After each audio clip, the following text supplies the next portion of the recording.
তো সাহস না থাকলে তো ইন্ডাস্ট্রিতে কাজ করা যাবে না। সবাই হয়তো ৩ কোটি টাকা দিয়ে বাইনা ৫ কোটি ১০ কোটি টাকার হচ্ছে নাম ভাঙায় ফেলে। আমি ধাপ করে উপরে উঠবো, পারবো না, ঠাস করে পড়ে যাব, এরপর আর আমার অস্তিত্ব থাকবে না। আমি যদি ঠিক থাকি, আমি যদি সৎ থাকি, আমার চেষ্টা যদি সঠিক নিয়ন্ত্রণ থাকে, তাহলে হচ্ছে কেউ কাউকে হচ্ছে কখনো দামায় রাখতে পারবে না। আমি বরাবরই হচ্ছে সিনেমা প্রেমী মানুষ। আজকে ভাইও বলছে, তারপরে আমার এখানে যারা গণ্যমান্য ছিলেন, বিশেষ করে হচ্ছে তো শামসুল আলম ভাই নিজেই বললো যে আমি একটা পাগলি। হ্যাঁ, পাগলি হইতেও একটা কপাল লাগে, বা এই কথাটা শোনার জন্য একটা কপাল লাগে। তো যাই হোক, আপনি যেটা বললেন যে সাহসিকতার পরিচয়টা কেন দিলাম, তো সাহস না থাকলে তো ইন্ডাস্ট্রিতে কাজ করা যাবে না।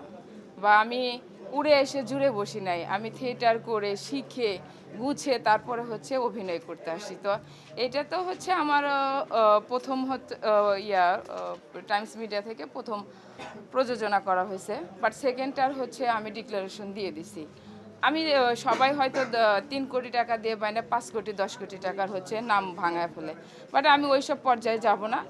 আমার অল্প যা আছে সেখান থেকে আমি ভালো কিছু দর্শকদের হচ্ছে দিতে চাচ্ছি। আমার এই বাংলাদেশে, আমার এই এফডিসিতে, এই ইন্ডাস্ট্রিতে যে সকল টেকনিশিয়ান ভাই ও বোনেরা আছেন, বা যাদেরকে নিয়ে আমাদের একটা ফ্যামিলি, আমি সবাইকে সাথে নিয়েই আমি ছোট করি, আর হচ্ছে যেটাই করি না কেন আমি সবাইকে সাথে নিয়ে হচ্ছে আস্তে আস্তে আগাইতে চাই।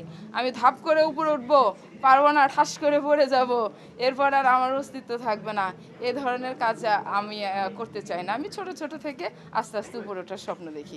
আমি নায়িকা, এটা কিন্তু আমি ডিক্লেয়ার দেই নায়িকা, ঠিক আছে? আমি হিরোর ডিক্লারেশন দিয়েছি, বাট হচ্ছে আমার মিউজিশিয়ান কে থাকবে সেটা বলেছি, বাট হিরোইন আমি থাকবো না, কে থাকবে সেটা আমার প্রোডাকশনের ক্ষেত্রে গল্পের পারপাসে যখন যাকে প্রয়োজন হবে আমি তাকেই হচ্ছে কাজে লাগাবো। স্বপ্ন দেখতে সবাই ভালোবাসে, বাট আমি বললাম না যে আমি কিন্তু ছোট ছোট করে হচ্ছে উপরে ওঠার স্বপ্ন দেখি। এখন আপনারা যে প্রশ্ন করলেন, আমি এর আগে মানে ইন্ডাস্ট্রিতে যত বছর ধরে কাজ করে আসছি না, কারণ আপনারা প্রত্যেকটা বারই হচ্ছে এই মানে এমন একটা প্রশ্ন করেন যেটা হচ্ছে আমি অ্যান্সার সবসময় এড়িয়ে যাচ্ছি, এবং এখনই এড়িয়ে যাচ্ছি। আমি আপনার হচ্ছে কথার অ্যান্সার এটাই দিব, আমি ছোট থেকে বড় হতে চাই, এবং বড় হওয়ার পরে যদি বড় কাউকে না প্রয়োজন পড়ে, সেটা যদি আমার সৌভাগ্য হয়, তাহলে আমি বড় কাউকে নিয়ে কাজ করব।